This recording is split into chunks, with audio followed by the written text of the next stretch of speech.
وَمِنْ حَيْثُ خَرَجْتَ فَوَلِّ وَجْهَكَ شَطْرَ الْمَسْجِدِ الْحَرَامِ وَحَيْثُ مَا كُنْتُمْ فَوَلُّوا وُجُوهَكُمْ شَطْرَهُ لِئَلَّا يَكُونَ لِلنَّاسِ عَلَيْكُمْ حُجَّةٌ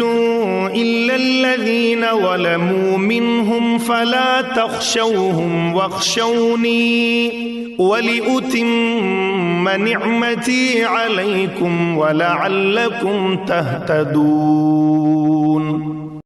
اور جہاں سے بھی تمہارا گزر ہو اپنا رخ مسجد حرام ہی کی طرف پھیرا کرو، اور جہاں بھی تم ہو اسی کی طرف منہ کر کے نماز پڑھو، تاکہ لوگوں کو تمہارے خلاف کوئی حجت نہ ملے۔ ہاں، جو ظالم ہیں ان کی زبان کسی حال میں بند نہ ہوگی، تو ان سے تم نہ ڈرو بلکہ مجھ سے ڈرو، اور اس لیے کہ میں تم پر اپنی نعمت پوری کر دوں، اور اس توقع پر کہ میرے اس حکم کی پیروی سے تم اسی طرح فلاح کا راستہ پاؤ گے جس